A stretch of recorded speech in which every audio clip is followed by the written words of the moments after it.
Right, there it is. This happens every single week. Hello, everybody, and good morning once again. Let's restart this. Welcome to the Touchdown Talk right here on RadioGardenState.com and, of course, YouTube and Facebook and all the usual places that you could watch the show or listen to it. Definitely recommend listening over on RadioGardenState.com, the Odyssey app, TuneIn app, and welcome everybody who is, of course, watching this on YouTube and Facebook.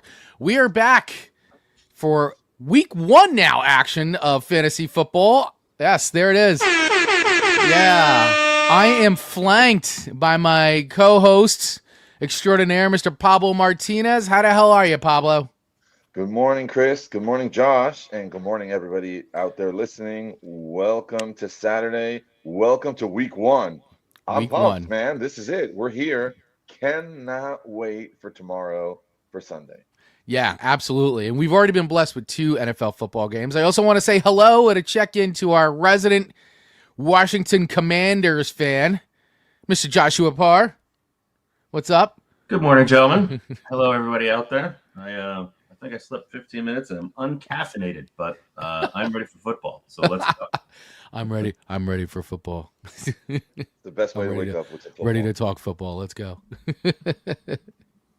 I love it. So, yeah, and for anybody watching and listening, feel free to chat with us. Well, for those of you watching, listening, you can't really chat with us yet. But for those on YouTube and Facebook, feel free to pop your questions in the chat. Of course, we always love to answer any of your fantasy questions as we go along.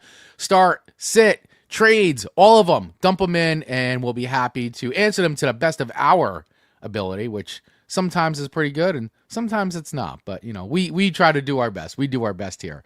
So, let's jump into it because we got an hour and we got a lot to get to today. So, Pablo, before we dive in, what are some of the do you know some of the news that's going on right now in the NFL? Of course, anybody who's a CMC owner, Christian McCaffrey, everybody who picked him up knows the inevitable thing's going to happen. And right away, week one, he's landing on the injury report. And I guess Brian Robinson Jr. owners should all be rejoicing right now. Yeah, for sure. That obviously that's the biggest piece of news this week is without any hesitation, without any time to let us adjust, CMC's already popping on injury reports, not practicing with the team, practicing on the side, and generating huge concern for anyone who drafted him in round 1 or round 2. It makes me think a little bit more about what the intentions were of the 49ers, how much they knew about this beforehand when they went to acquire Brian Robinson. Because maybe this is not such a surprise for them. Probably not. I mean, why else do you go out and get somebody who can realize? I mean, listen, just CMC's history is the guy can't finish the season and he's constantly injured, you know? Like, so why wouldn't you have capable backups in your running back room ready to go at moment's notice? Because it could happen before the game, it could happen during the game. I mean, that can be said for any running back out there, but CMC seems to be made of glass. Yeah, it's really tough. It's really tough. But for anyone out there who did draft CMC, if you happen to grab Brian Robinson, good for you. That's the way to go. Get your handcuffs. Excuse me. Handcuffs are extremely important. Sometimes we don't think about that too much in the draft. But look here. Week 1 hasn't even started for the San Francisco 49ers. And that handcuff will be a huge asset for whoever has that. There you go. Now, we did have 2 games already played. We had Thursday Night Football, NFL kickoff, and we had Friday Night Football on YouTube TV.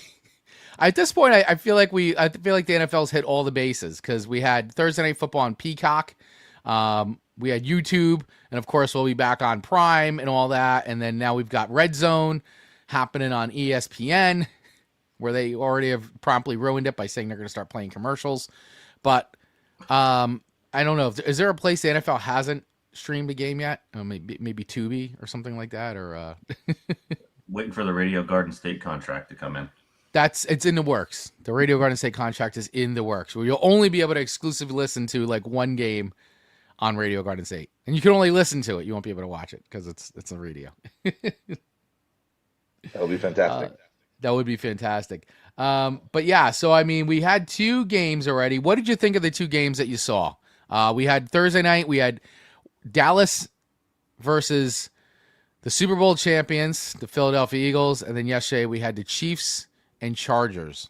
what were your assessments, both of you? I want to hear what your assessments were coming out of both those games, because I don't know who has who. I haven't really checked to see who's got who on whose roster. So, but I'd love to get your hot takes or quick takes on them. Josh, you want to go first on this? Yeah, I mean, Thursday night was that game was kind of a disaster. You know, the Eagles are, the defending champs, and they look like, they were just running third stringers all night. And Dallas, was equally terrible as we expected, but the game was pretty boring. There wasn't a lot of defense in that game. I mean, it was mostly all offense, right? Which was exciting from that standpoint. Top-rated defense and just Swiss cheese on both sides. It was crazy. Yeah, definitely a first game, a game one, and the fact that it started too with an injury. Of course, immediately there's a season-ending injury. I believe, I'm not sure if it's season-ending, but injury, and then a fight, a spitting incident, and an ejection. I mean, could you have scripted a better opening to the NFL season than that? I mean, come on. Oh, and coincidentally enough, the last ejection in a game that happened that quickly, shockingly enough, was an Eagles player in 2005. And I'm not shocked. That's the problem. There's no shock here. No shock here. Yeah. Kids, excellent. if you were watching Thursday, no spitting, please. Like, that's not what we should do. Just, let's be smart. Yeah, let's not spit on each other, guys. It's not. It's just it's gross. It's gross. Especially with the referee 1 foot away from you. Yeah, very, very odd lack of discipline. I'd be interesting to see what the conversation was like in the locker room between the coach and the player. Well, I think he's one of the most penalized offensive linemen in the league, so it's not surprising. This is not a first-time offense. Yeah, but I'm sure you don't want that happening at every game because that's kind of ridiculous. Yeah. I mean, for us, that'd be great. Yeah, get a check every time. Love it. Yeah. Did you get a chance to watch last night's game at all? I watched the first half, which is unfortunate because the second half, from what I saw from the stats, was far, far better. And I was kind of annoyed because Mahomes was terrible in the first half, and I have him in LOEMP. But then he came back and scored 8 points more than his projection. So yeah. Way to go, Kermit. Thanks a lot. And he needed the point. There you go. Pablo, what were your assessments of the first 2 games of the NFL Week 1 season? So it's good to have football back. I'll start with that. On Thursday night we had some good fantasy production from the guys that we were hoping to see, like, for example, Barkley and also Jalen Hurts. CeeDee Lamb had a definitely serviceable game. Dak Prescott, though, I mean, for anyone, aside from any football takes we might have, for fantasy perspectives, anyone who drafted Dak and was hoping, because he has an elite weapon, that he was going to be a decent quarterback that you could start and trust, you hit the panic button already. He got, I think, 8 points. Yeah. That's a terrible week 1 production for a quarterback. So that's the real takeaway there, is for me at least, is to keep an eye on Dak to see what's going on, because if this is what we see more of going forward, it's really hard to trust this guy and to roll him out as your QB. Yeah. Even in a super flex league, like, you're going to get hurt with 8 points. You need more than that. So, you're better off starting a wide receiver at that point, or a running back. Yeah, I mean, it's agreed on that. I mean, we were just talking about before we went to air. I mean, listen, it is week 1. So is it, should we all be hitting panic buttons on things like that now? Probably not, but, is it something that's going to continue on? I mean, if you're a CeeDee Lamb owner, seeing drop passes isn't great in big spots, which could be huge fantasy points. But once again, it's week 1. So a little rust. Maybe, we start seeing more. So, I mean, I have George Pickens. I was a little bummed they didn't use him as much, but I think that they'll probably put him more into the mix. I'm hoping they do as a George Pickens owner, because he's a great weapon out there. But I know when you have CeeDee Lamb as your wide receiver 1, you're going to go to him first. But still, if he's going to continue to drop passes or be double teamed like crazy, well, hey, George Pickens was open quite a bit. I mean, Javonte Williams had to the be one surprising to stand up for a Cowboy. Yeah. But I mean, Dak would probably have twice as many points if it wasn't for all those drop passes by CeeDee Lamb. So CeeDee, like I said, I'm not standing up for the guy. He put passes in the right places. CeeDee dropped them, but you make a good point with CeeDee. Get either or his hand. Does he have bricks for hands this season, or is it just a double teaming?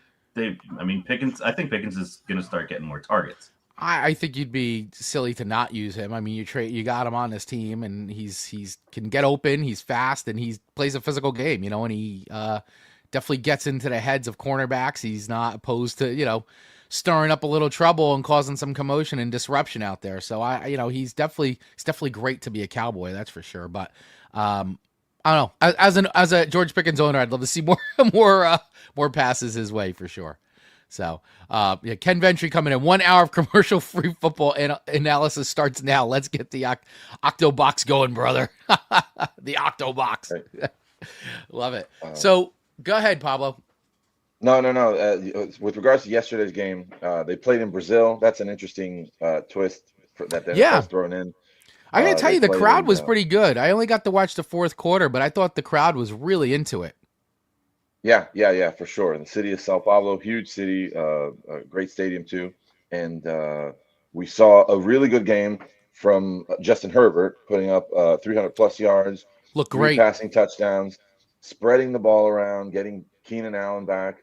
Quentin Johnston, that's the guy who surprised me.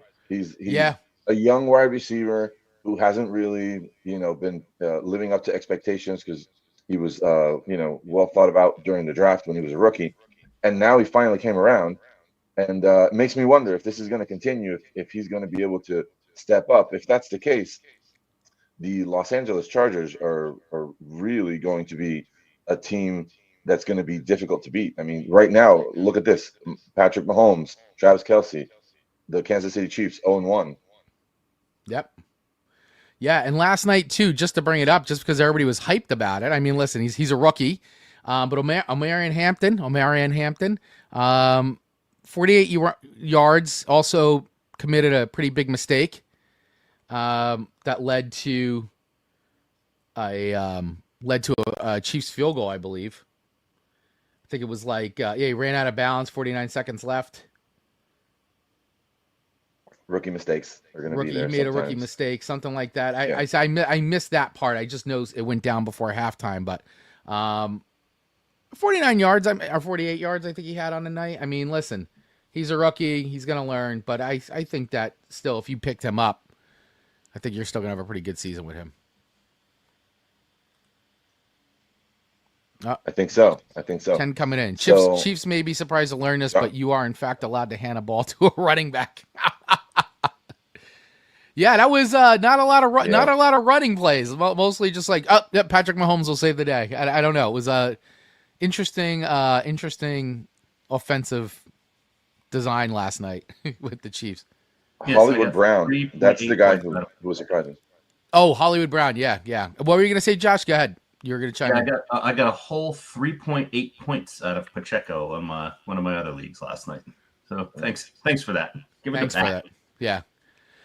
So, all right, guys. So, listen, we wanted to run down these few games, go through it. What did you guys think? Let us know in the comments what you thought of the first 2 games of Week 1. Did you have anybody in your fantasy lineup from both these teams? How do you feel? Are you hitting the panic button on Dak Prescott, CeeDee Lamb, Omarion Hampton? Who are you surprised with if you had them on your team? Let us know in the comments below. We'd love to hear from you. Now, let's do this as we do here in our seasons of the Touchdown Talk.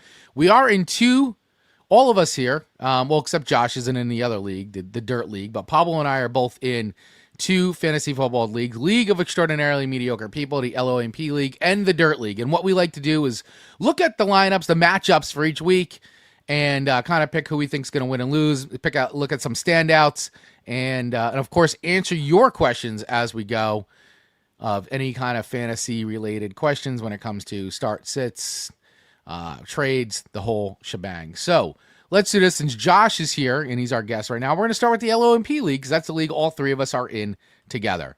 So Looking at this now, and the other thing we started seeing, Pablo, is now Yahoo, and this is something we were doing on our own, but Yahoo is now picking a game of the week. I see on Yahoo Fantasy.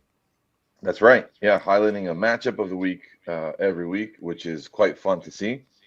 Yes. Uh, in our LOEMP league, the matchup of the week is none other than Grudenface, who we have Josh here with us right now, versus Swift Kick in the Pits, which is your brother Kevin's team. Yes, absolutely. And everybody's starting here 0.0.0. No wins yet. Obviously, this is week 1. And before we get into it, Pablo, why don't you just remind everybody how this league is set up just for anybody following along?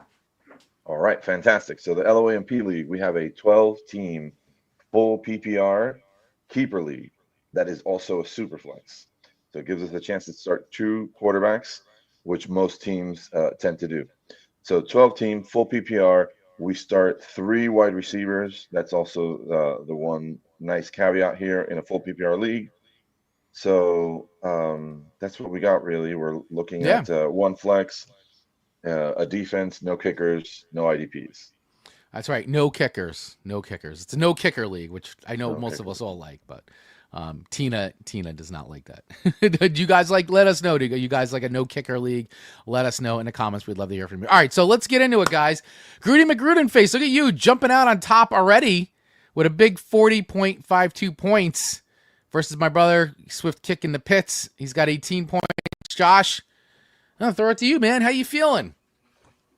So far so good. I would just like to point out all the people that busted my balls about taking Jerry Jeudy as my keeper. There he is, projected to get 15.5 points this week, and I drafted him in the 15th round. So very nice. I'd say that went pretty well. I love if he goes on to have a big season. I'm gonna love this all year long. How you're just gonna rub it in everybody's face every damn week. That's right. That's the way it should be. That's the way it should be. I'm feeling pretty good. The only thing I'm not quite sure is TJ Hawkinson.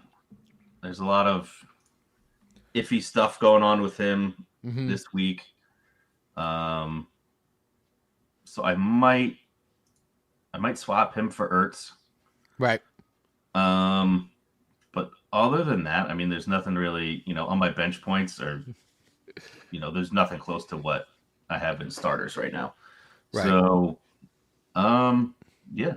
Other than that, I mean, I'll be interested to see what Bo Nix does because they're playing Tennessee. Yeah, Bo Nix part 2, season 2. Here we go. Is he going to live up to it? Is he going to continue on the streak that he had last year, or is he going to fall flat? This is going to be an interesting. I seem to think he's going to pick right up where he left off, but I think Denver's gotten just stronger. And if he does, now I'm kind of doubly screwed because Kevin's got Cortland Sutton as well. So yeah, which is I got to tell you though, looking down both these lineups, man, these are pretty good matchups. Pablo, what are you seeing? Well, I see stands out? Really interesting players. I'm very much looking forward to checking out our rookie star running back this season, Ashton Genty, to see what he can put up in Las Vegas. It's a team that's going to struggle a bit, but he's been an elite college running back. So in the pros, I'm sure they're going to lean on him heavily. They drafted him very, very early. And right. The rest of these lineups, they're really interesting. I'm excited for JSN this season, Jackson Smith and Jigba. I think he's going to do very, very well with the departure of DK Metcalf and Tyler Lockett. They did add Cooper Kupp to the team, but still, I think it's like this is the year where he steps up. So let's see if that happens, actually. But no, these lineups look good. Your bench, Josh, looks pretty great as well. You've got Jalen Warren, who was named the starting running back in Pittsburgh. You didn't really lean on him because you had better options, but that's a great stash to have on the bench as the season progresses. I'm sure you're going to use him. Yeah, he was he was a super late round pick. I was shocked that he was still available as an RB1 that late in the draft. So I was happy to grab him. So in this on the touchdown talk, one of the most fun and entertaining parts of the show that Chris and I enjoy engaging with is to make our picks. And we go through each lineup and we estimate who we believe is going to win each matchup. Today, we're going to include you, Josh, as well. Yes. So if you want to kick off our picks for the 2025 season, Josh, who do you think wins this matchup right here? I'm gonna go with myself. As you Right should. now, things are looking good. With CeeDee Lamb not producing as many points as he should have, Mahomes coming in over, and right now my projection is about 15 points higher than Kev. So I think I'm looking good. It's all going to come down, I think, in the end of what Bo Nix and Sutton do. If they light it up, then I'm screwed. If they don't, then I'll be in good shape. Yeah, I've been sitting here going down this lineup, and there's a lot of good even matchups for the most part. And I think that, if that stream gets going, that connection there between Cortland Sutton and Bo Nix, you could be in some trouble, but we'll see. I mean, it's week 1, right? And we've already kind of seen some some surprising performances already. TJ Hawkinson, you got to get through week 1 here and see how this is going to look. But I got to be honest with you, man. And I got to say, I do like this matchup here between where was it? I just looked at it. The Kenneth Walker and a James Conner.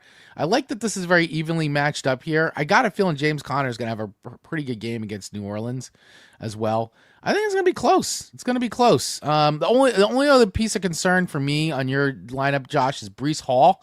Just because the Jets have made it sound like that they're gonna. It sounds like they're gonna lean heavy on a run game, but they're also doing this running back committee thing. So, how much is Breece Hall going to be involved? How many plays and carries is he going to see?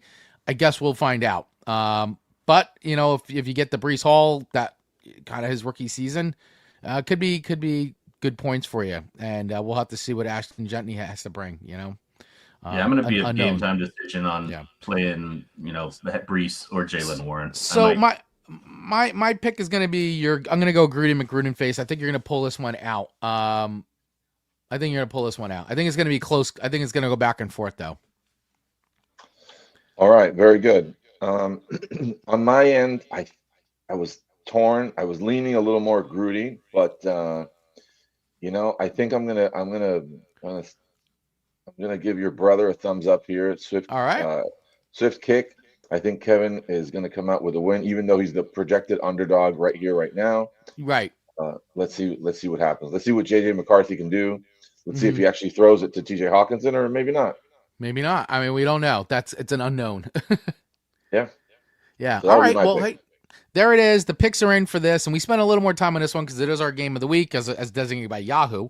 But Josh and I both picked his team, Grudy McGruden face, and Pablo has gone with Swift kick in the pits. All right. So let's go through it. We'll move through these a little bit quicker. Like I said, we spent some time on that one because our game of the week. But you know what? We'll start from the bottom and work our way up here. We're looking at Tinker Stinkers versus Suck My Dicka. As Gruden himself said, a very, very sick person with that name. That is a challenging name. Yeah. Yeah. But right away, you were calling it out before, Pablo. Tinker Stinkers. This is, of course, Kevin Williams' team. Dak Prescott as the starting QB. Not very impressive fantasy numbers. Not what you want to see week 1 from your QB1 here. No, it's not. It's not as terrible as I thought it was. I mean, I think I was looking at some different league with a different point system where he had scored less than 10. 13 is still a disappointment, but maybe something, you can be optimistic and that he can build upon. But anyway, getting into the lineups, getting into the rest of the matchup here. What players are you most excited to see on this team? Yeah, I mean, right away, being an Amon-Ra St. Brown owner for 2 years, and I had to give him up. He was my keeper. I had to give him up this year. Then my keeper became Jamar Chase. I see Tina picked him up, Amon-Ra St. Brown. So I feel like, Tina, you're going to benefit from the Amon-Ra St. Brown magic that seems to happen. So I am excited to see that go on for sure. We did talk about O'Mara and Hampton. Not big points, only 48 yards, but I got a feeling I think this is gonna be a good pickup for her as the year goes on. Michael Penix, that's a big one for me. Like, what is going to happen there? Is he going to be a true QB1, or is he going to wind up being like someone that you're just going to kind of maybe play in that flex spot every now and then? That's a big question mark for me right now, because I don't know, right? I mean, that just sticks out for me from that standpoint. I mean, I don't think he practiced or played all preseason, right? So he's probably got a lot of ring rust to come out week 1. I mean, playing Tampa too. I mean, Tampa's really bolstered up everything. Their defense has been actually really good. I mean, their offense has been pretty hot now the last couple of years since Baker Mayfield, and they've gotten some weapons and all that. Bucky Irving, who I see on the other side, is there. So I mean, I don't know. There's a few really good standouts here. I mean, what else? What are you guys seeing before we make our picks on this one? I see on my end, personally, I see a lot of rookies. I see Kevin's got 4 rookies, and we were just talking about how rookies in week 1 sometimes, we already see Hampton on Tina's team didn't really have anything extraordinary to help you win a week. I mean, he did okay, which was maybe enough, but that's risky. And I just want to point that out. A lot of youth, a lot of rookies, a great bet on talent. Don't get me wrong, but for this week and this matchup, I think I might lean a little more towards Ditka's team for that reason. Yeah, I mean, Ditka's team is looking good. I mean, I do think Kevin's got some good pickups here. I like Malik Neighbors. He's not on the injury report like I think people thought he might be. He is playing. Bucky Irving, I know he had last year. I believe he had Bucky Irving last year, and I like him. So we'll see what he does. I mean, Tina's rolling with Cam Scattaboo. Right now being projected to be very low, but I think that's going to change big time. Even though he's a rookie, he's shown quite a bit. So, but we'll see how that goes against that Washington defense. We did just have a guest pop in very quick, also from the LOMP League, Mr. Kevin Vaglio. How are you? Good morning, my friend. Can you guys hear me? We hear you, bud. We sure can. Yeah, I'm just on my phone. I don't have a nice setup like you guys. No, it's okay. We hear you loud and clear. We see you. We hear you. So we're just making our pick for this one. Before I throw it over to you, I'm gonna go. I think looking at it, I'm gonna agree with Pablo in this one. It's hard to assess with the rookies right now, so it's a very big unknown. So I'm gonna also go with Tina's team, Suck My Dicka as well. Yeah, I'm with She's you on against that one. Kevin, right? What'd you say? She's against Willie. Yeah, she's against Willie this week. Tinker Stinkers. Tinker Stinkers. Yeah, I think Kevin's way too strong on receiver to lose this one this week.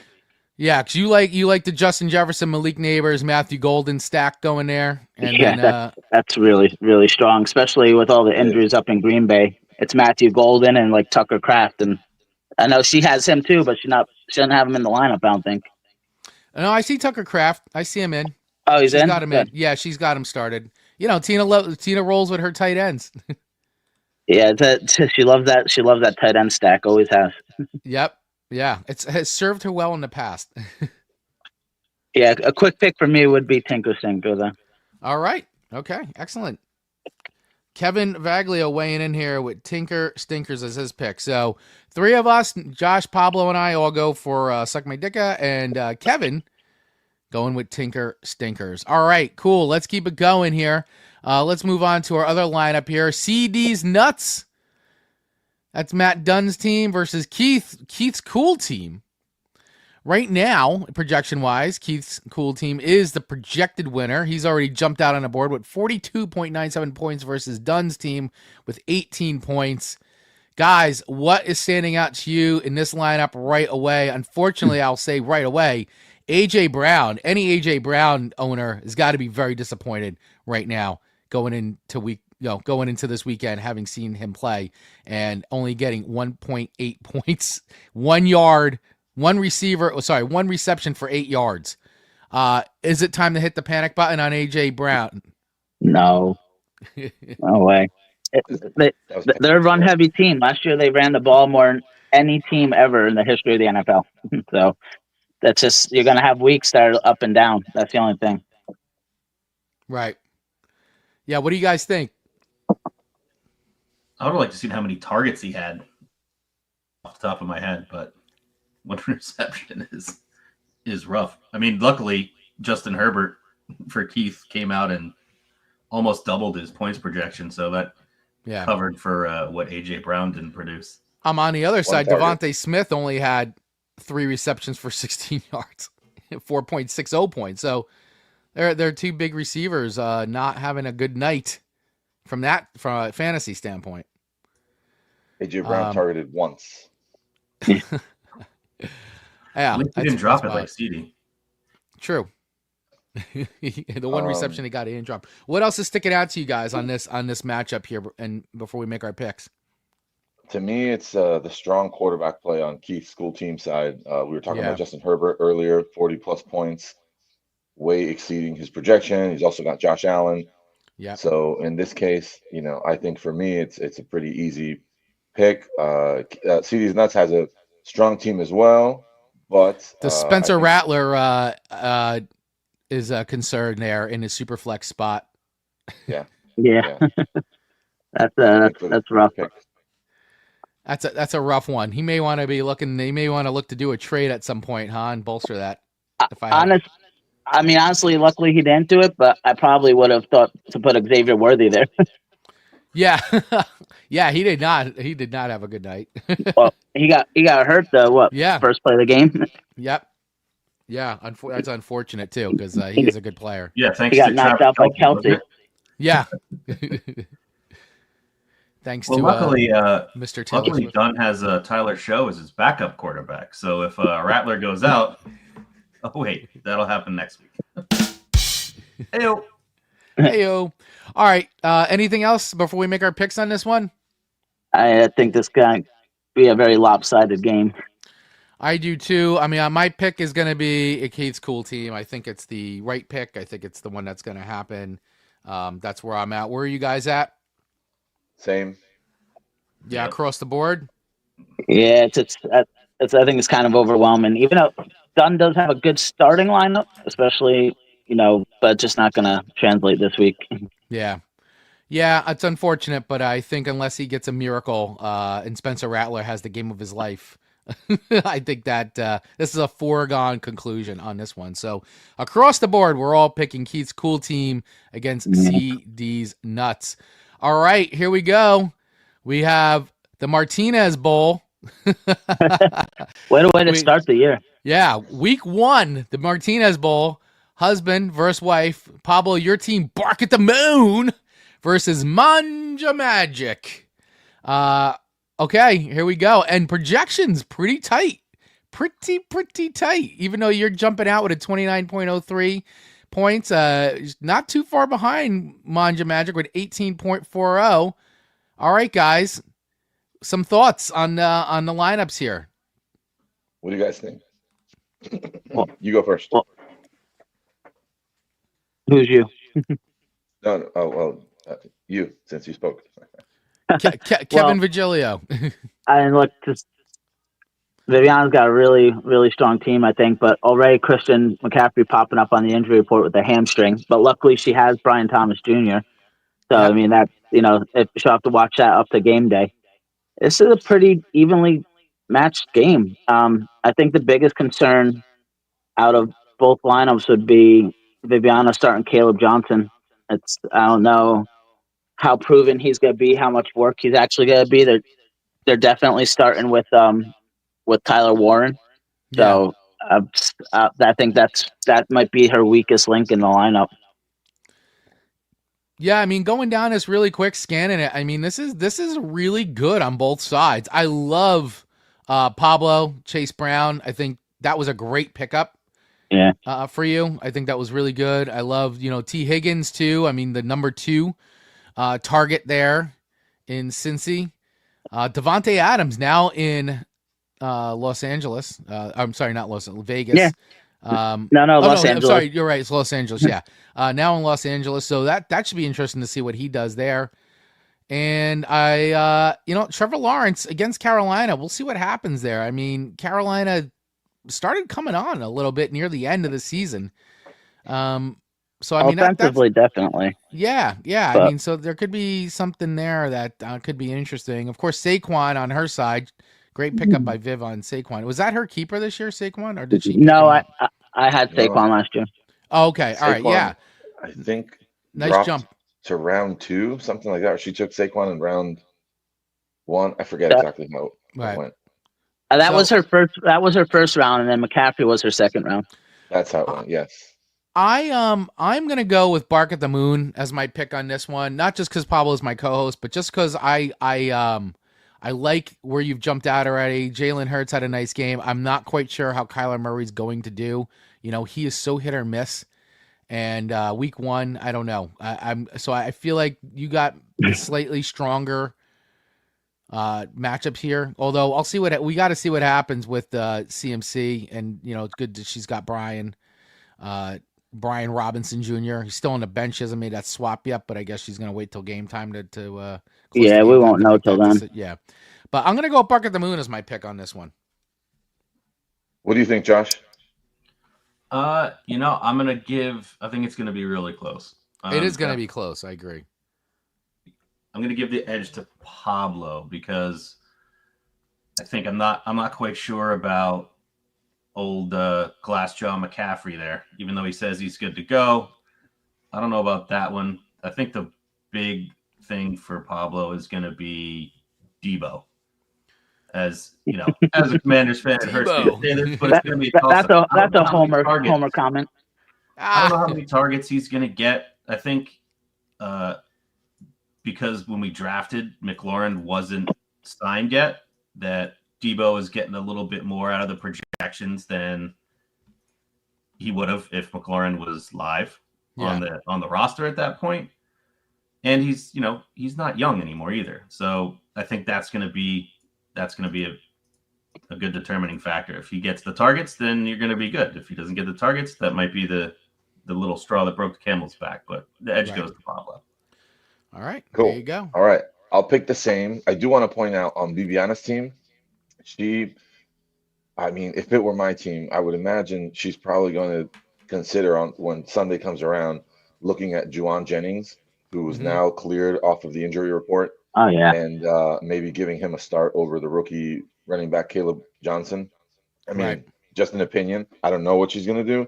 We'll see. But if that were the case, her projection would increase, would actually be projected to win by like a small margin.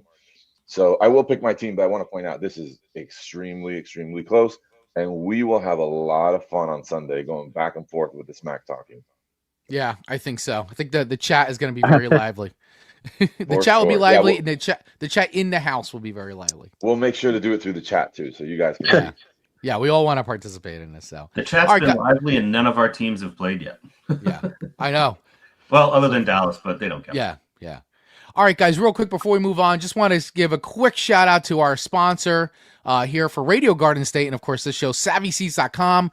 Get all tickets for all sports games, no matter where you are, over at SavvySeats.com. Jets, Giants, got great tailgate packages there as well, tailgate parties, and also tickets to all your concerts. If you want to go to See Here Now next week in Asbury Park, which is completely sold out, they've got tickets, any Broadway shows, all that. SavvySeats.com is your place, our official ticketing partner here of Radio Garden State and the Touchdown Talk. Head over to SavvySeats.com right now and use code RGS10 for $10 off your order. Support them now, SavvySeats.com. Code RGS10 for $10 off your order. Use the link in the show notes. All right, guys, let's keep it moving along here as we continue with our picks through week 1 of the LOMP League. Our next matchup to look at here is a Marlboro Man versus Super Lamario Brothers.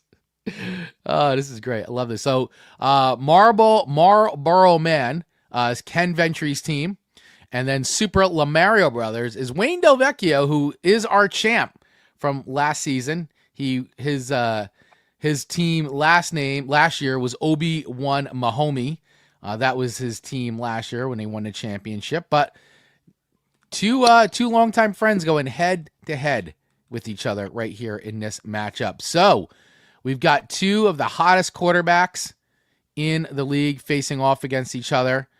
Joe Burrow versus Lamar Jackson. What do you guys think? What are you guys seeing in this lineup? How you feeling? Go. All right. Well, I can't So believe Ken's not starting Russell Love Muscle. Ken's not what? He's not starting Russell Wilson. I can't believe it. No, Russell Well, Wilson on you know, his bench starting Bryce Young over Russell Wilson. that's actually really good to point out. I mean, I'm sure he's keeping Russell Wilson there just to see what happens and how he progresses. But you know, Bryce Young is not really a sure bet to have a great game or a great season anyway. I mean, he's got a lot of great weapons. I know Kevin's fond of T-Mac, and I'm sure week one, that's probably what I'm most excited to see is what that rookie wide receiver can do for Bryce Young. But I don't blame him. I don't blame him for taking a bet on Bryce Young, even though it's a little uncertain there. Yeah. What else? What else are you seeing, Josh? What are you seeing, Kev? What are you seeing on this matchup here? Go for it, Josh. Kamara, as always, I think is a good pick for Wayne. That quarterback situation in New Orleans is not great. So What, Spencer Rattler isn't the answer? his name's great, but his arm isn't. Yeah, I think Alvin's going to get a whole bunch of touches, so his projection might be a little less than I think what he's going to come out with. I was gonna say I do like the Sam Laporta on Wayne's team though, because that's a guy I think I had Sam Laporta. I can't remember if I had Sam Laporta last year. But he's been great for Detroit, and it's just he's another great weapon out there, and he definitely will get those touchdowns when they're down that way. You know, he's a good go-to weapon for them. So the only thing is we were talking about this off air.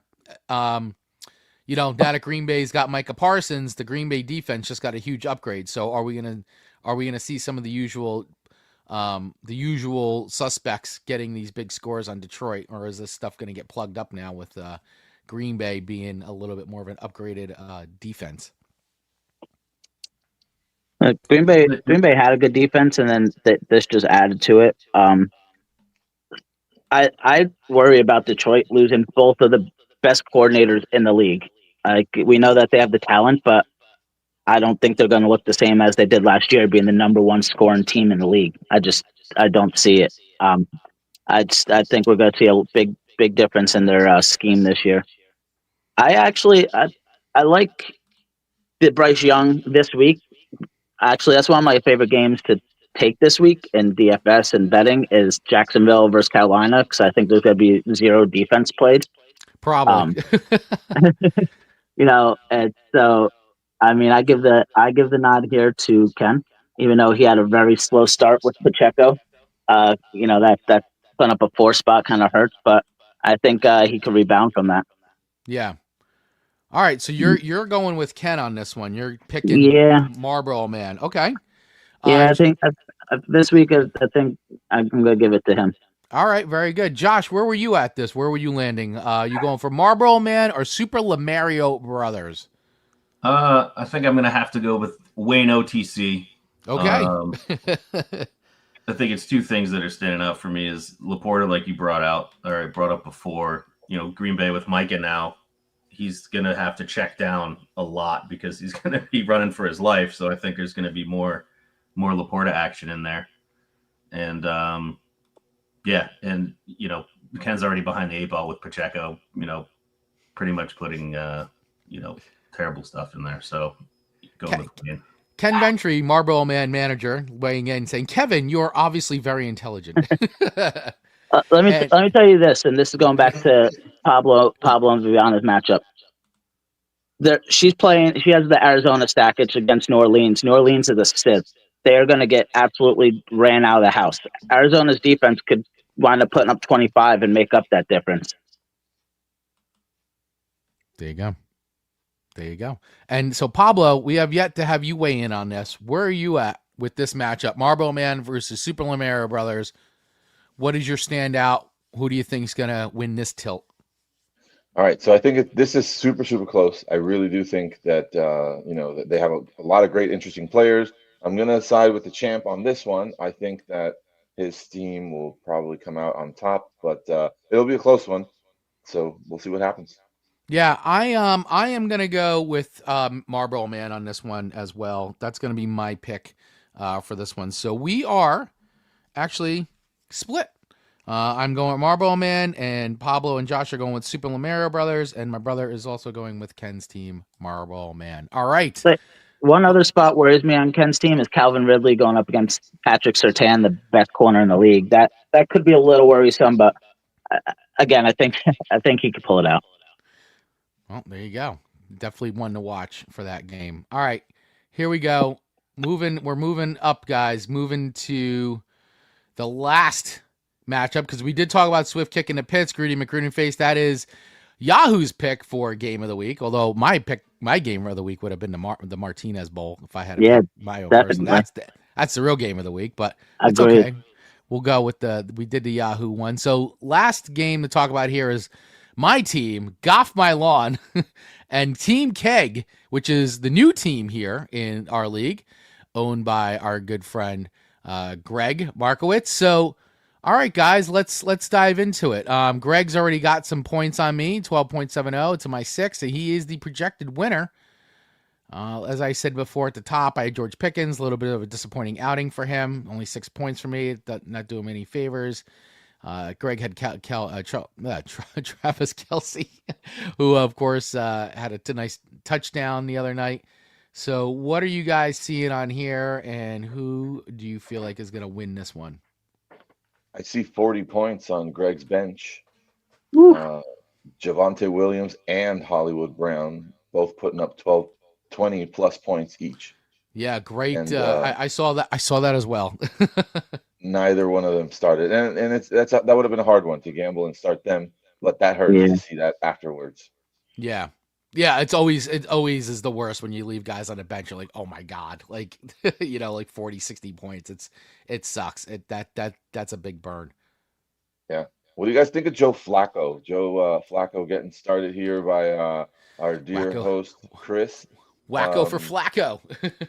I think he's good. Josh, about that. I think that's a great move. Yeah. Cincinnati's defense is and then Stafford going up against the Strouds is I think his projection's a little high. So I like the Flacco move. And everybody knows Flacco magic is, always possible. Ken Ventry saying no one was starting Javonte. No, especially Greg not over. He has 3 absolute stud running backs. He's not starting him over any of them. Ken Olis is coming. Bengals D is trash. Judy will have his one good game this week. Hey, that's fine. We'll both be the benefits of that good game then. Yeah, Bengals might have the second worst defense in the league next to New Orleans. It's gonna be close. Who's better? Flacco I don't think it's a bad start. Look, him and Njoku will hook up a lot. That's one of his favorite targets. I love Njoku at tight end. So I know none of you guys have him, but Flacco I think will put up. I think Flacco will come pretty close to his projection.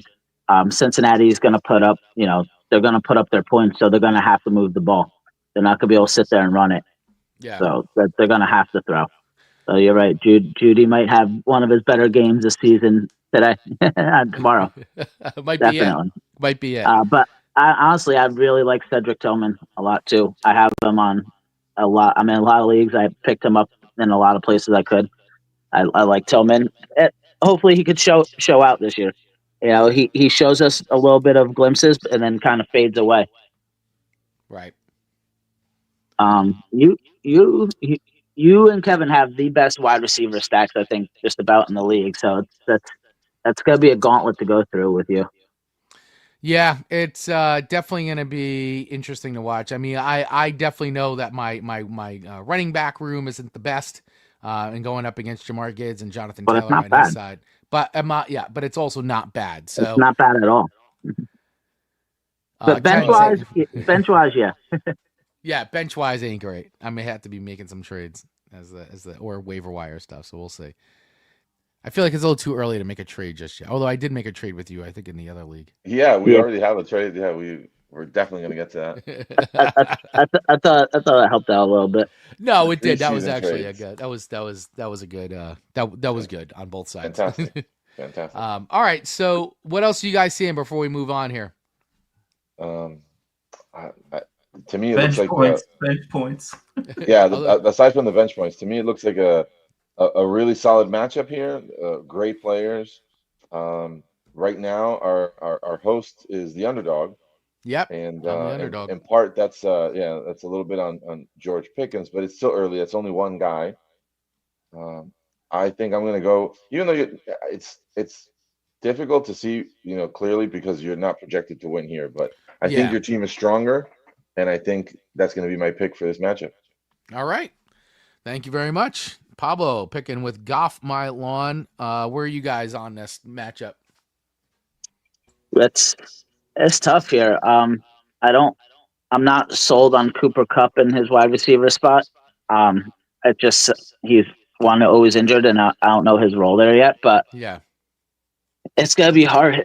I think Gibbs is gonna probably have like 6-7 receptions, honestly, from the running back role. It's a tough matchup, but I might give it to Chris slightly. All right. I will take it. I will take the good vibes. Josh, where are you at? Yeah, it's gonna be close for sure, but I'm definitely going with Golf My Lawn. Oh, wow. Look at this. I love the good vibes here. And of course, I'll be picking myself as well. So, all right, guys. Well, hey, that does it for our picks for the League of Extraordinarily Mediocre People's League, the LOMP League. I'll do a quick recap here of the picks for everybody following along at home. I didn't pick the Viviana and Pablo game. My pick Viviana, by the way. Ah, okay. All right. That's right. That's right. I did not have your pick in for that, so thank you for locking in. Lock that in. You're locked in. All right. So just to recap here, we'll start from the top. Goff My Lawn versus Team Keg. Across the board, we've all gone with my team, Goff My Lawn, and Swift Kick in the Pits versus Grudy McGrinningface, Yahoo's fantasy game of the week. Unfortunately, Kevin, you could weigh in on this because I'm sure I know who you're going to pick. But me and Josh both picked Grudy McGrinningface. Pablo picked Swift Kick in the Pits. Where are you on this, Kevin? Oh, Pablo's a smart man. He knows what he's talking about here. So Swift Kick in the Pits it is for you. Marlboro Man versus Super Lamario Brothers. Me and actually, sorry, we've all gone. Oh, sorry, I'm looking at the wrong thing. We split. Yeah, that one. It's a split. Yeah. Me and you both picked Marlboro Man, and Josh and Pablo went with Super Lamario Brothers. Bark at the Moon versus Manja Magic. Me, Pablo, and Josh all took Bark at the Moon, and Kevin weighed in and took Manja Magic. In CD's Nuts versus Keith's Cool Team, across the board, we've all picked Keith's Cool Team. And in Tinker Stinkers versus Suck My Dicka, we have all gone, for almost all gone. Chris, Pablo, and Josh all took Suck My Dicka, while Kevin went with Tinker Stinkers. I'm against the grain, man. You're against the grain on that one. So those are our picks for League of Extraordinarily Mediocre Peoples, the LOEMP League. I do want to say we are going to be going over. So for all you Radio Garden State listeners, if you want to switch over to YouTube and Facebook to keep watching the feed as we go, we're going to be going through our Dirt League picks because we will be cutting off the audio stream at 11 a.m. So if you're listening, I would recommend you switch over to YouTube and Facebook to watch the show. Of course, you can watch it over on Radio Garden State's Facebook page.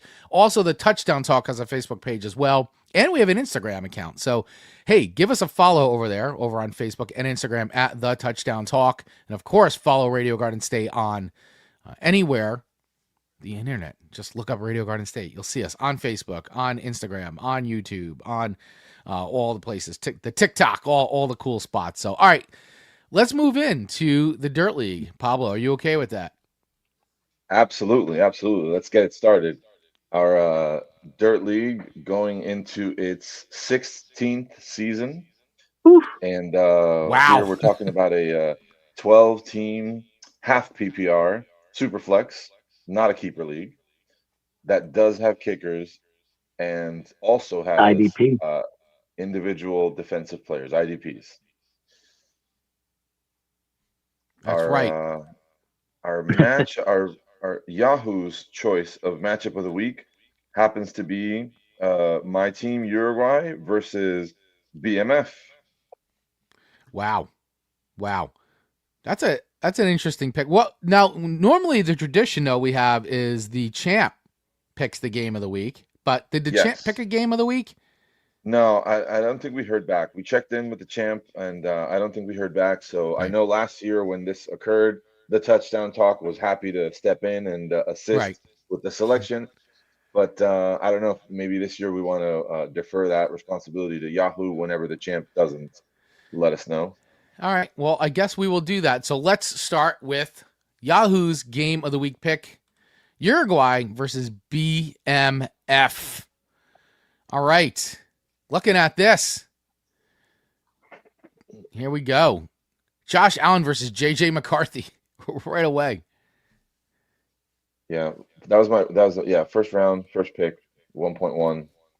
Went with Josh Allen. Safe. Tried to make sure that I got a player that would not disappoint. Barring injury, I'm very optimistic about Josh Allen this season. Yeah, definitely throughout the season. He's got a tough week one matchup. I mean, Baltimore's just one of the top three defenses in the league. That's a rough start for both him and Lamar to go prime time against each other. Yeah, and prime time too, under the lights, national TV, Sunday night football. I bet they both get it done though. It is tough. I agree with you. Is it going to be a shootout? I think is just going to be a points bonanza for both quarterbacks. Both. Yeah, We that's expect 40-point nights. yeah. I mean, from both of them, it very well could be. I mean, I feel with Josh Allen, he'll get it done more so with his legs than throwing. I don't anticipate a slow start here. What do you think, Josh? One thing that concerns me, and it always does, is having matched team quarterbacks and wide receivers. Because it's kind of either you're all or nothing. If your quarterback isn't producing well, then obviously your wide receiver isn't producing well. And there's been some chatter. I'm sure everybody saw this week. Justin's good to go, but he's going to be nursing that hammy all season. They're going to have to give him some extra TLC. So that's kind of something to consider as well. But yeah, I try to never match quarterbacks and wide receivers from the same team. Interesting. Yeah, sometimes there's a little bit of a benefit there because you get double the points for the same touchdown. But I get your point. You don't want to put too many eggs in one basket. I'm excited to see JJ McCarthy this season because we didn't get a chance to do that yet. Last season, he got injured. We never got a chance to see much of anything. So I'm really, really excited to see what he could do for Justin Jefferson. Yeah, me too. I mean, it definitely would be. I mean, that was their number one pick in that draft. So, and it was a lot of hype back then around him. So it'd be nice to see him in action and see what he can bring. Which is, I guess, his official real start to the NFL season, even though he was a rookie last year. I mean, this is kind of still his rookie year in a way because he never really got to play. So it will be interesting to see how he handles himself. I love the little back to back here. We were talking about Jackson Smith-Njigba before, and you were pretty high on him, Pablo. You feel like he's gonna have a nice breakout season? I think so. I that fingers crossed because he's on my team. I hope so. Right. But I really do think that the kid is good, and it was hard to really stand out when you had such proven wide receivers like you did in the past. But now, I mean, don't get me wrong, Cooper Kupp is still an excellent player, but he's probably coming in to fulfill a different role, maybe not be that wide receiver one on the team. I think JSN could do that. Right. Yeah, I mean, it'll be interesting to see how Sam Darnold plays in Seattle. Yeah, we'll see with JSN. Look, he's a good talent. Last year, though, he played mainly from the slot, and now being the number one guy, he's going to be on the outside a lot. And so that's different for him, especially from college. He played a lot. He had a lot of slot roles, a lot of slant patterns and things like that. But, if they could get him the ball and if he could break away separation, it's going to have a big season. Let's hope so. Let's hope so. So what do you guys see with the rest of the matchups here? Any player stands out? Is it lopsided? Do you think either of us are heavily favored in any particular position? I mean, I'm just interested to see what's going to happen with DK Metcalf in Pittsburgh. that one is I'm looking to see. And I do see you don't have a kicker in your I kicker still spot. don't have a kicker. Yeah, I Still need don't to have a fix that. kicker. Yeah, I need to Still fix don't have a that. kicker. Yeah. And I do see you've got Micah Parsons starting. Yeah, But he's I'm officially gonna wait till questionable. last minute. Yeah, I'm gonna wait Yeah. till last minute on that because I know he's new on the team and I Yeah. know was injured, but if he plays, I'm gonna start him. Yeah. Well, I mean, I'm ready to make a pick, but before I make my pick, I want to make sure you guys have all weighed in on what you feel because this is our Yeah. game of the week, so we'll spend the most little time on this one. Look, Gino versus Jordan Love. What a matchup. Matchup for the ages. It's still weird to see DK Metcalf in Pittsburgh. But I think Jordan Love finishes as a top 6 quarterback this year. Oh, there it is, guys. You're hearing the touchdown talk prediction right here. Kevin dropping the gauntlet. Hot take. He finishes as a top 6 quarterback, especially if he gets all of his receivers back. But I think Green Bay's a good team. It's they're good. You're gonna have 3 teams out of that division in the playoffs. So, it's a tough game to pick for me. It's crazy that Amon-Ra is projected for only 11 points, but I'm going with Pablo. All right. Your official pick is you're going That's in with tough. Uruguay. Yeah. Yeah, I mean this is a good one, man. This is be a good matchup to watch throughout the weekend for sure. But I am also gonna not just because he's my co-host, because I feel like he's got the best chance to win here. Yeah. Because I don't. JJ McCarthy's a giant question mark for me. We know what we're gonna get out of Josh Allen, and so I'm gonna go with Uruguay as well. JJ's a winner, yeah. Well, we'll see. We'll see. He very well may be. I mean, but we got to see it, and I haven't seen it, so it's hard for me to make an assessment yet. What do you think, Josh? Yeah, I gotta go with Pablo. There's a lot of solid, proven firepower on that team. All right. All right. It's unanimous then. I know I need to fix my kicker, and that IDP is the one spot Micah Parsons I'll be keeping an eye on as well. But other than that, I'm pretty happy with the team. Very optimistic about DK Metcalf. I know it's a long shot with Rodgers, but I think Metcalf is absolutely great. So Yeah. I think he'll find a way to get it done. Great coach. Yeah. I think they'll find a way. Who else has he got to throw to you there? That's Yeah, I mean, well, yeah. What other big weapon does he have? both their tight ends, maybe. That's about it. Yeah. Yeah, maybe that's about it. All right, so let's do this. Let's go. We'll work our way down and work our way. We'll start at the bottom, work our way up on the order here. If you're looking at this, and by the way, if you guys ever want to follow along with our leagues, you can follow them both in Yahoo. They are set to public, so you can always follow along if you're that invested in what we're doing. All right, so let's go with it. We got Sharkbait versus Bodie McBoatface. Right away, Sharkbait jumping out with 50 points, rolling with Justin Herbert as his QB1. Getting a nice 31.50 points and Travis Kelce. So this is why he's already jumping. Oh, and his IDP too, getting some nice points on the board too. 7.50. 7 points. Day-in Henley. So, all right, guys. Well, looking down these lineups, got some nice players on both sides of the fence here.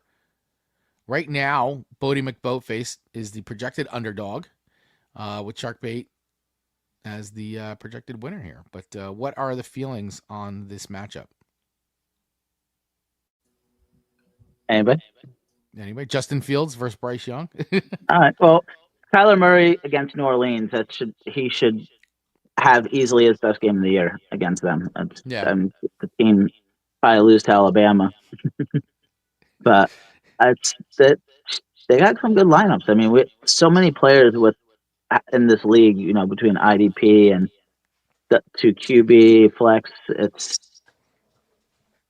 they put together pretty well teams. I like the running back room of Bodie, definitely with Bijan and Hubbard, and then Brian Thomas Jr. I think it's gonna be a close matchup again, but my nod here, looking at it, is gonna go to Bodie. Yeah, this is a very interesting matchup. I mean, even though Sharkbait's jumped out with the 50 points, you still go down it. And you still see a lot of firepower on Yeah, Bodie's side, running back room. Also another Jerry Judy owner there, which we know Josh is hot on Jerry Judy, and right. I think we are going to see a good game out of Jerry Judy and Joe Flacco. Um, Justin Fields is definitely an interesting one, man, because you see what he is capable of. He is wildly inaccurate a lot of times, but he's got the running game, and that can get you some nice points from a fantasy perspective. So that'll be interesting to see what kind of points he can rack up. I mean, they are playing Pittsburgh this weekend, and that's never an easy game.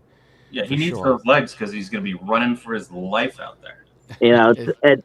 he was on Pittsburgh last year, so you think Yeah. they know what's going to come. They're going to look for that and force him to try to throw the ball. Of course, yeah, they'll flush him out, and they know he's also inaccurate too. So he's got to Exactly. make some of those bad passes. And looking at Pam's lineup, I'm going to say what she thinks of Justin Fields because she has Garrett Wilson on her bench. Yeah, well, and especially too, the news has been coming out that they're going to lean very heavy on the running All game. three back. And so, yeah, I mean, if they're not going to pass the ball very much and they're going to lean on the run, I would do the same thing too. I mean, that's just the news coming out. Like, it's all anybody's been talking about. It's all that keeps happening is that they're going to lean heavy on the run. And so, yeah, what do you need Garrett Wilson for out there? Like, that's tough because Garrett Wilson is such a dynamic player. He's he's definitely in your top 15 receivers in the league, if not top 10. Right. So that's a tough sit. Yeah, from a fantasy perspective, though, if they're not going to throw the ball to him, then he's not scoring points for you. I mean, what's the point? You guys see what Justin Fields is going to bring to the table. Yeah, absolutely. 100%. So, okay, what is real quick before we make our picks on this? Any other thoughts, and then we'll make our picks. Cedric Tillman also on the bench too, by the way.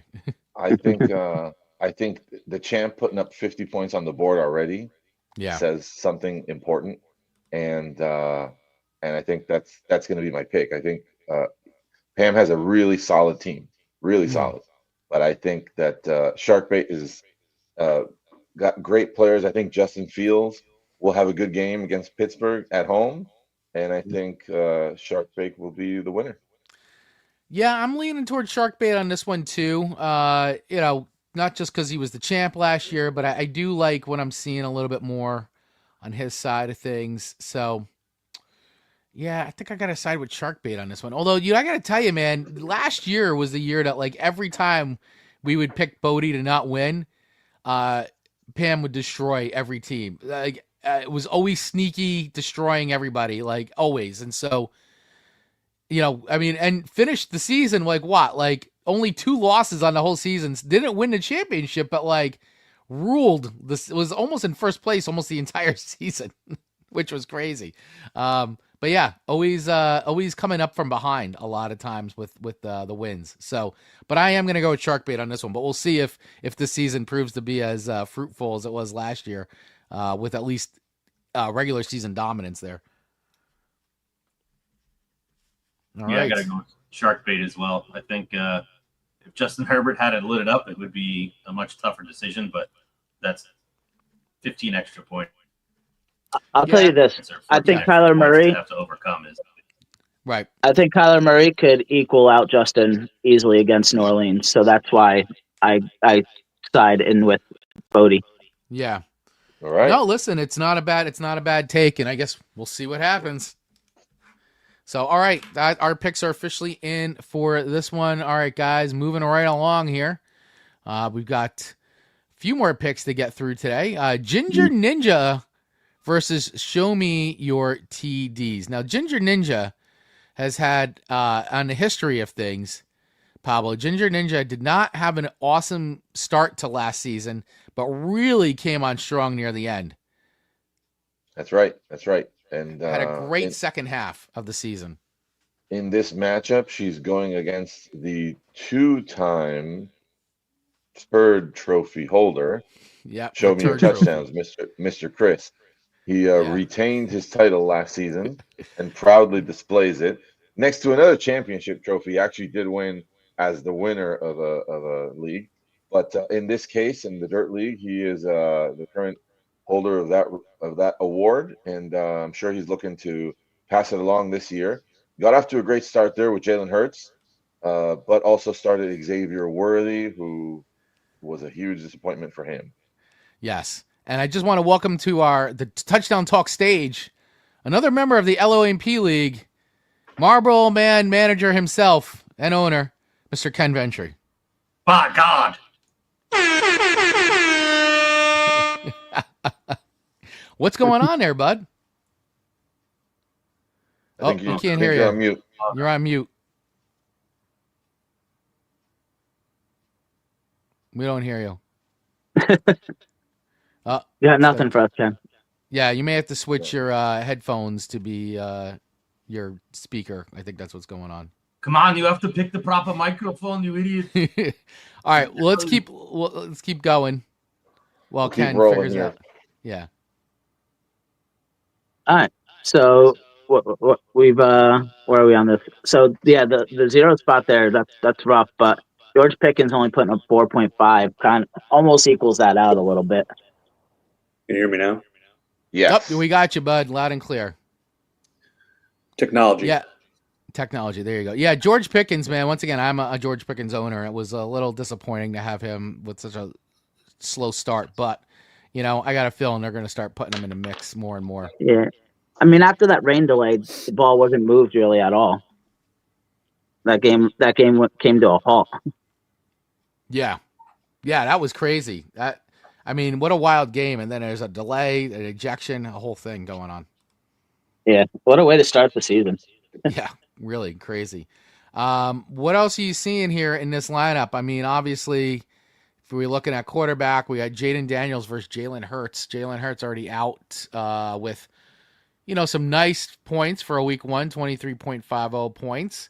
Jaden Daniels going up against the New York Football Giants defense. Very, very new and approved defense. I want to. Very. That's so perfect. I definitely want to ask the panel here. I want to get everybody's thoughts. What does Jaden Daniels do tomorrow? How many points does he put up? What do you guys think he'll be able to accomplish against the New York Giants defense? Jump on in. And it depends on if the Giants' pass rush is as advertised. If they can get to Jaden Daniels, they can get him to get out of his comfort zone and scramble around. I mean, that's where he really excels too. So, can they get to him quick enough? Can the secondary hold up? They got new additions. They got Paulson Adebo at cornerback. They got Javon Holland at safety. On paper, this is an upgraded D, but is it going to translate into sacks or pressures? And I've seen Abdul Carter all through the preseason. Dude is an absolute monster. So that could be the game changer that frees up Ryan Burns to get sacks, could free up even Kayvon Thibodeau's, 100%. So we'll see what happens. Yeah, I agree. I think if the pass rush is what it is, he'll have a tough day, but he's he was super impressive last year, and the Giants are really going to need to bring their A game as far as defense goes, and I'm not sure what we're going to get. I'm hoping we're going to get this new and improved defense that's been being talked about. We saw bits and pieces of it in preseason, but much different than regular season play, and so it's going to be interesting. Listen, Jaden Daniels is a good quarterback. He's good. So I think he's going to give the Giants a hard time. I just want to see the Giants actually just bring it and do what's been advertised, and not make it an easy game for him. I have concerns. As the resident Commanders fan on this stream, yes. But no, it's good. I don't have concerns about Jaden himself. I have concerns that Scary Terry, wasn't in camp, didn't play preseason, so he's going to have ring rust, so I'm concerned about that. And then obviously, like we talked about before, Debo is old.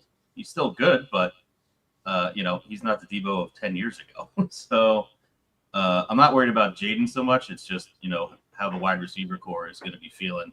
So I think his projection is probably pretty good for what they gave it. Good stuff. Good stuff. I do think he'll come through. I know in our LOEMP league, I'm banking on a couple of Washington Commander players, but they're playing at home. My take is I do think Jaden Daniels will be able to have a good fantasy game, and although the Giants defense is definitely going to be improved, maybe week one is going to be a tough one for them. So in that sense, I think everybody's thoughts here are spot on. Though an improved Giants defense is going to give Jaden Daniels a lot of difficult scenarios that he's going to have to find ways to resolve. But in the end, I think he's a very, very talented quarterback, so he'll find a way to get it done. Go ahead, Pablo. Looking through the rest of the lineup, what else do you guys see that pops out that you want to highlight? I mean, we talked about a few of these players already. I am interested in seeing running backs. We see here Jonathan Taylor, Josh Jacobs, Indianapolis. The Colts look like they're going to be. It's going to be interesting. How much are they going to lean on the run and not put the game in Daniel Jones's hands? But I'm going to be very, because it's he could. I mean, he's playing Miami, and he could have a lot of points there if they really go heavy on the run game. Yeah, well, they've got Richardson under center, so I would hand that ball to Jonathan Taylor every damn snap. I mean, you're probably going to see he's going to have a lot of carries. I mean, I just don't know how much they're going to trust Daniel Jones to go to the air. He's still Daniel Jones at the end of the day. I mean, they'll probably, he'll run out, and maybe if he can get his legs going again. But there'll be a lot of check downs. Yeah, you're right. I mean, there's going to be. But that's, what, Daniel Jones, don't forget, if you put him in a good scenario where he can just check the ball down and use his legs and make quick, short passes where he only has to make a quick decision, then that's great. But the moment you put him into a situation where he has to go to his second read, it's total disaster. Yeah, I mean, we saw 5 seasons of that. Yeah, crazy. Anything else that jumps out before we make our picks on this one, guys? And move on. We'll move along. Oh, that's. Bo Nix, of course. I think the better dual quarterback over here is definitely in my mind to Ginger Ninja. Yeah, I agree. And the Pickens definitely hurt a little bit, but the 0 canceled that out. I feel like over there. So, my running back room nod's going to go over to Ginger Ninja as well. Yeah, I'm liking that too. I like this pick. I'm going to also go with you on that one. I'm going to go with Ginger Ninja. Yeah. What do you guys, anybody else want to weigh in on a pick for this one? Yeah, I'll stick with the Ninja. That's a good all right. Team. Ninja. Pablo, how about you, my friend? Same for me. Poor Chris here left a ton of points on the bench again, like we saw in the previous matchup. And starting that 0, it's obviously bad luck. It's not his fault, but that's an indicator that I think the Ninja takes this one. Yeah, you got to go with that. I mean, leaving, Javonte. Once again, Ken, you called it before. Who the hell started Javonte Williams? No one. No one. I do like Baker. I do like Baker Mayfield, though.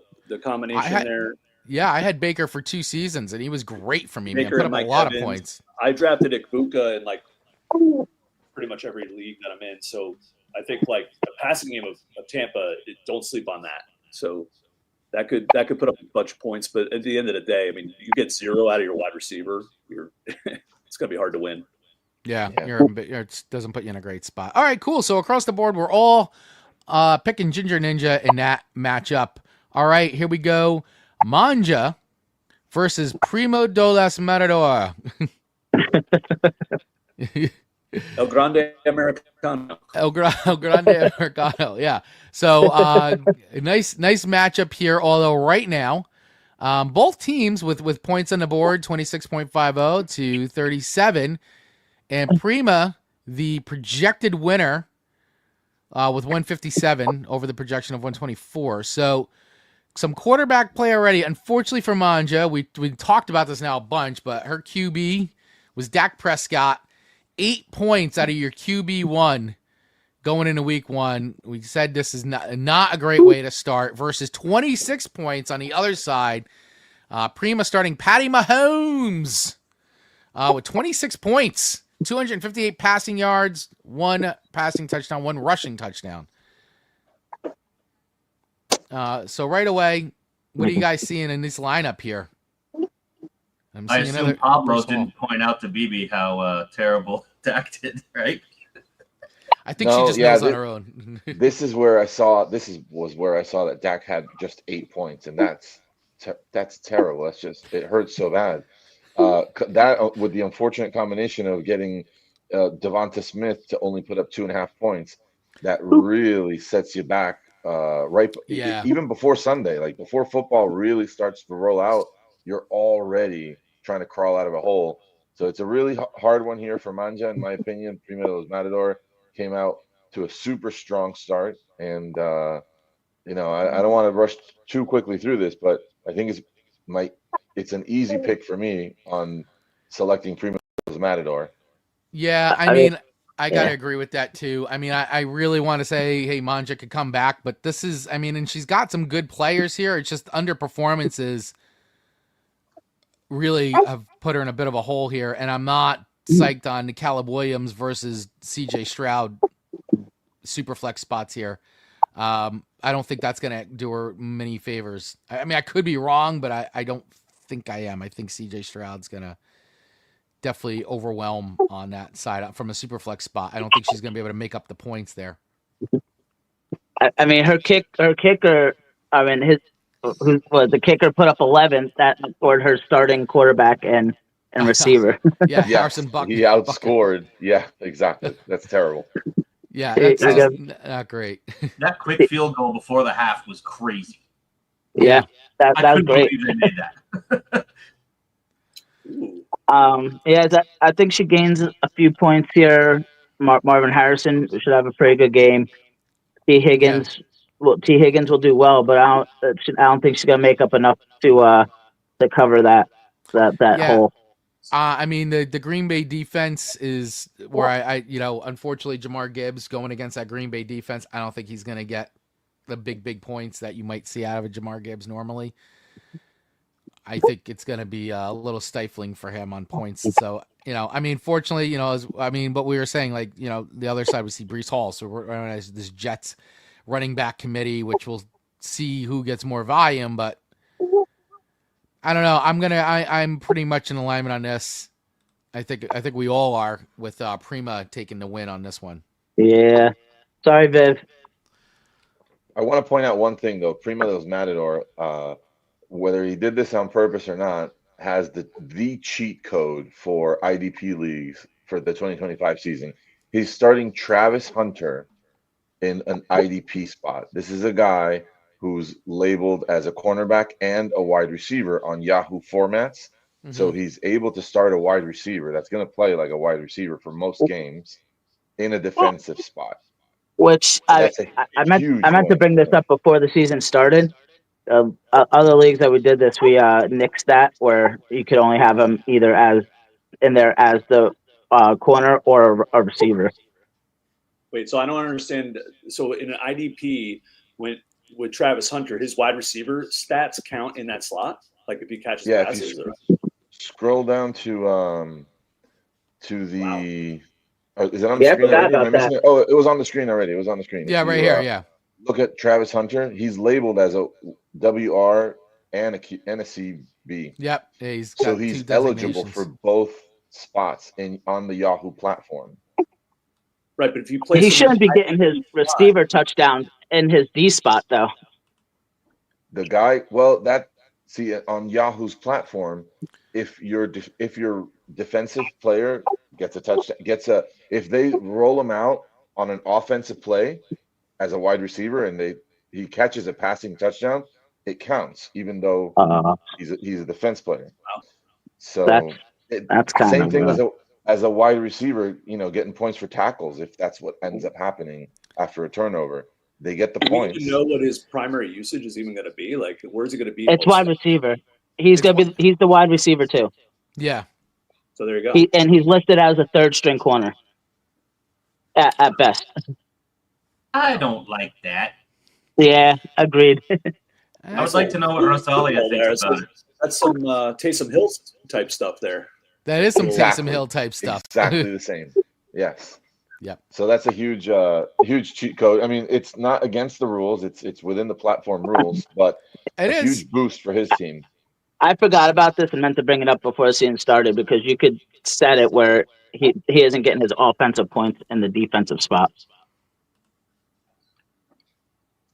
All right. Okay, well, here we go, guys. We're all in alignment here with Prima. Let's keep moving on. All right, we're getting near the end here. Moose Knuckles versus a swift kick of love, which is John versus Kev.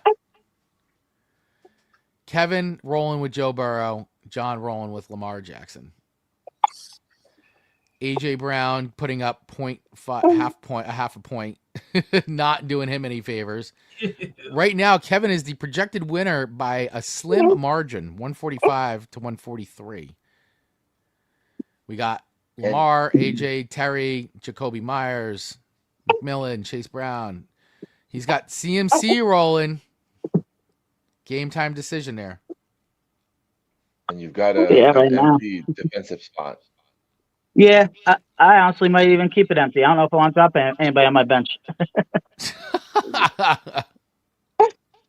Bucky Irving's going to tear up that Atlanta defense. Yeah, I like how you have Jacoby Myers in there. This is your team on the left, right, Kev?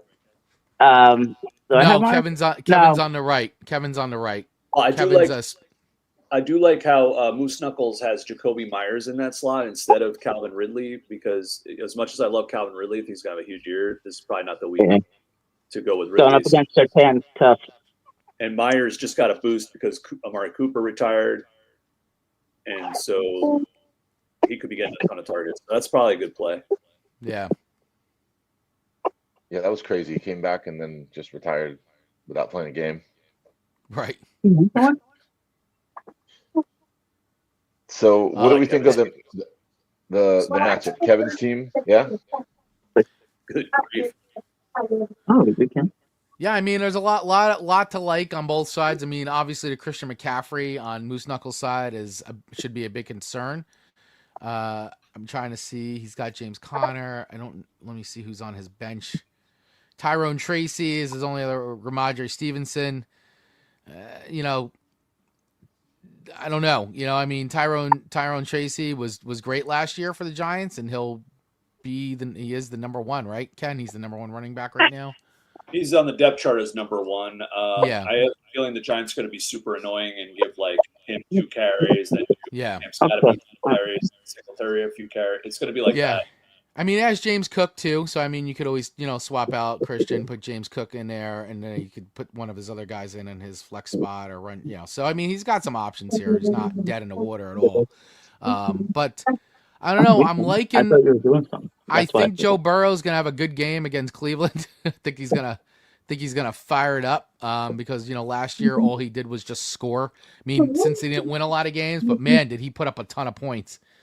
Joe Burrow as a QB fantasy points wise. So I feel like the same thing's gonna happen here. I think Lamar is gonna struggle against Buffalo a bit. I think Joe Burrow's gonna have a better game. So I'm gonna go with Swift Kick of Love on this one. Yeah, I'm taking Kevin as well because, like you just said, Joe Burrow is going to destroy Cleveland. That defense is fucking trash. Yeah, I don't think they're going to be able to stop the connection there. And he's got too many weapons. Although they could still lose the game because they would score 1 billion points and still find a way to lose. But from a fantasy perspective, they'll put up big points. Where are you guys at, Pablo, Ken? Ken, go ahead. Say again. It's close.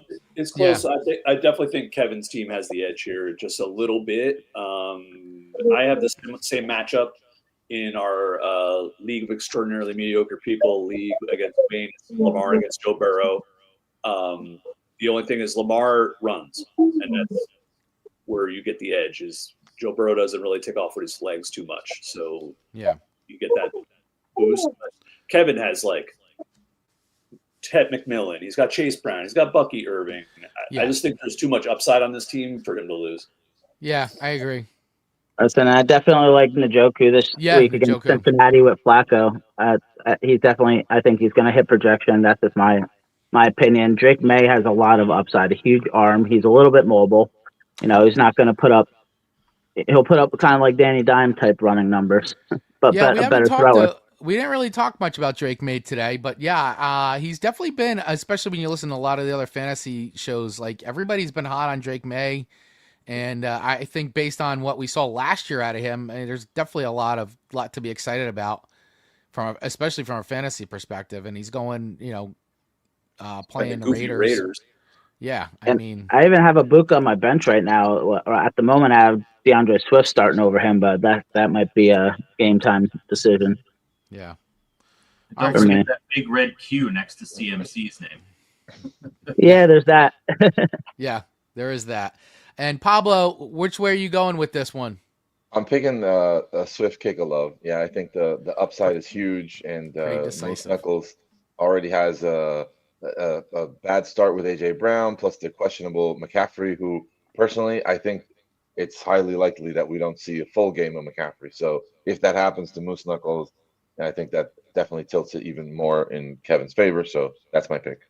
All Do right. I drop someone on my bench to pick up a D player? I don't know if I want to. It's tough. I mean, in this league, we don't really have a rule that says you have to have a full starting lineup.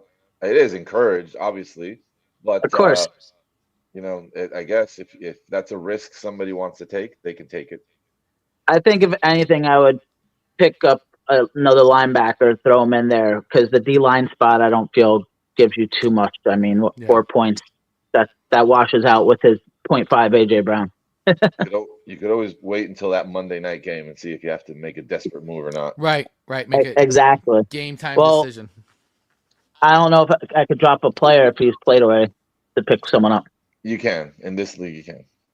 Okay. Well, then there you go. I'll wait. Wait it out.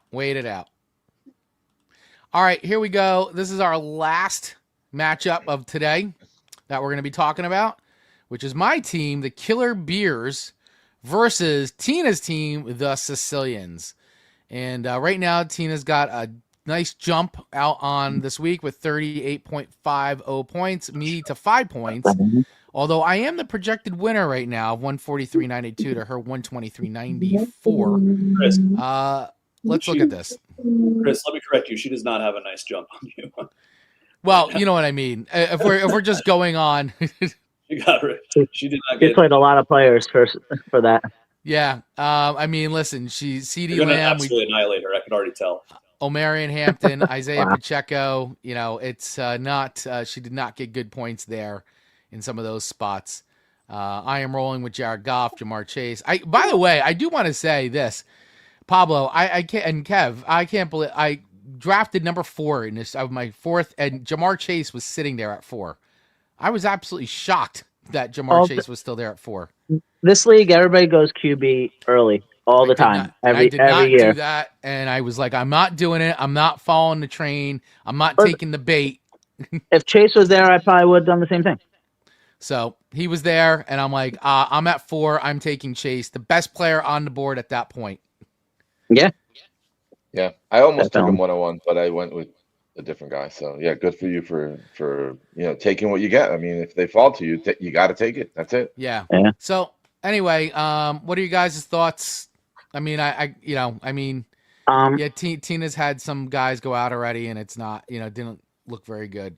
I definitely thought that Omarion Hampton last night with the Chargers, came out throwing, and they kept throwing all game. They did not run the ball like they normally do, which is normally a ton. So that was a little bit of a surprise in my eyes. 48 rushing yards, 2 receptions. Which I mean, not terrible, but it's not the way you want to start. Yeah, I wonder if whoever brought up that ridiculous blockbuster trade last week ended up picking Omarion in that trade, because they're going to be bummed if they did. That's It was right. like 6 people. It was nuts, but Yeah, that was the one question we had. That big trade, and Marion Hampton was part of that.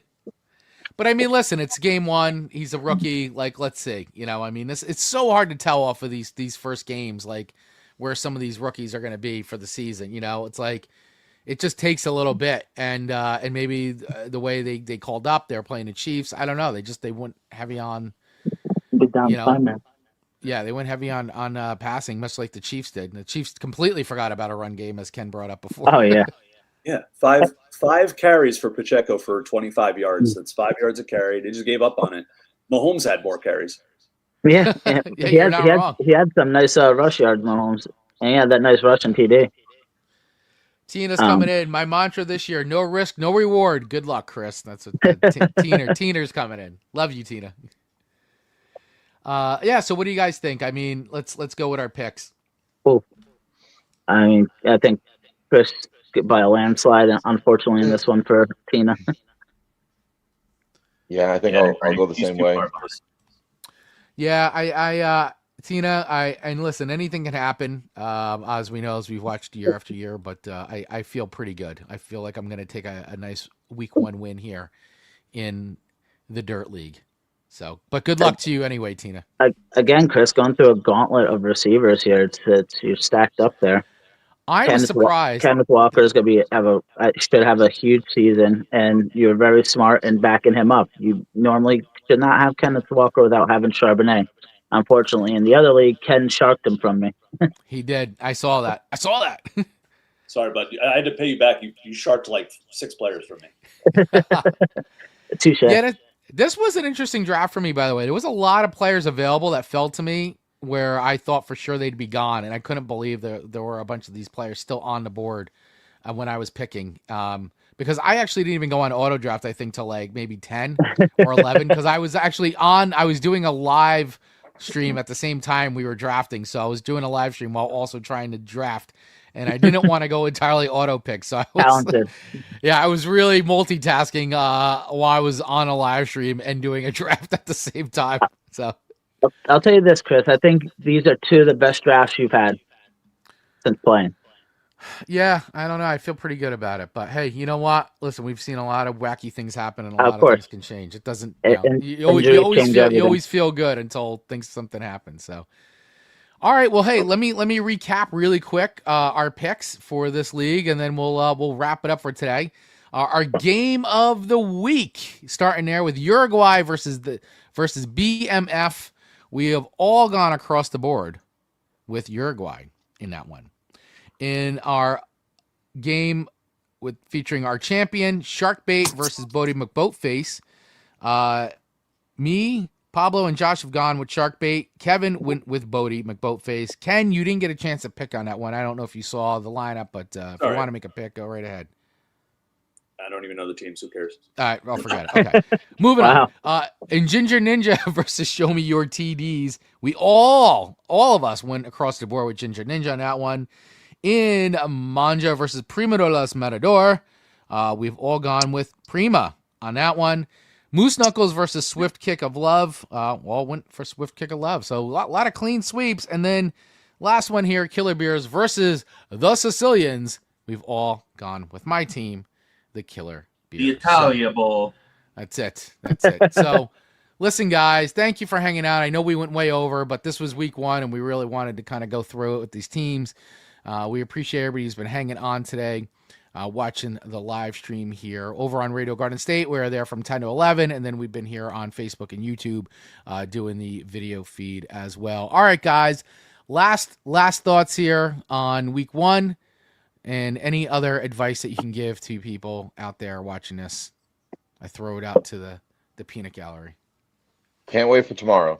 Sunday, 1:00 will be the highlight of the weekend for sure. Football's back, baby. If you want to win, listen to my start sits. Yeah, where are you posting your start sits? Just out of today, or are you posting them somewhere? I should start doing it. Should. On another note, too, I do have a whole breakdown of our draft in the LOEMP that I do want to record and post. Well, let's go. For sure, let's do man. it. For sure, yeah. I spent a lot of time. It's like a 4-page breakdown. Well, Absolutely. let's record that. We have a space there on our Touchdown Talk social media that we can throw it on as well. Absolutely. Definitely. We can post that right on our Facebook page at Touchdown Talk. Also, you can follow us at Touchdown Talk NJ on Instagram. All right, guys. Any other last words here? Yeah, I just want to say, nobody overreact to week one. That's For real. Good advice. Wacky stuff happens week one. Teams are still a little rusty. Game plans are weird. It's all going to be 100%. Let's not drop Dak yet. My rule of thumb was always the first 4 weeks of the regular season are like the starters preseason. Yeah. Week 5 is when you really start to see these teams. Yeah. No, I agree. I absolutely agree. Like, I mean, it's people hit panic buttons very fast. I hear it. I see it online. I see in the chats in Yahoo Fantasy when you go into individual players, like, drop this guy, he's a bum, all this stuff. And I'm like, guys, it's week 1. Like, this is like what you just said. It's essentially preseason for starters. It's really hard to like freak out and start thinking about like dumping guys or benching them or that's not to be said. And the one thing Pablo and I always talk about is trades. Like, it's okay to start thinking about trades because, you do start to see holes and maybe you've got someone on your bench who is of value to someone else and you could fill in some much needed spots, especially if like, hey, you're a CMC owner and you don't have the handcuffs there. Well, you may want to be looking to bolster that running back room. You got to find them. Running backs go down constantly. Yeah. So, I mean, look at that. Obviously check waiver wires too. Don't sleep on that stuff, but think about, doesn't mean you have to be making trades every week because I also can't stand the people who overtrade. So don't overtrade, but don't be afraid of making a trade. It's good for both sides. Make a trade that makes sense to help your roster, even if it's a bench player. Right. Any final words there, Pablo, from you, my friend? No, I'm good. Good luck to everybody out there. Week 1 is here. We're super excited, and may the best fantasy football teams win. All right, there you go, everybody. Hey, thank you again all so much for hanging out with us today. Thanks for watching the Touchdown Talk. If you're on YouTube, make sure you hit that subscribe button and hit the little bell so you get notified when we go live. Hit that like button. Share this with any fantasy football sports friend, anybody you think would like this. Make sure you follow Radio Garden State over on RadioGardenState.com and anywhere on social media. And, of course, follow the Touchdown Talk on Facebook and Instagram. Let's go, Giants. Commanders are going down. Yeah. Enjoy football. Week 1, baby. Let's go. All right, Giants. We'll see you guys next week on another episode of Touchdown Talk. Have a great weekend, everybody. Cheers. See ya.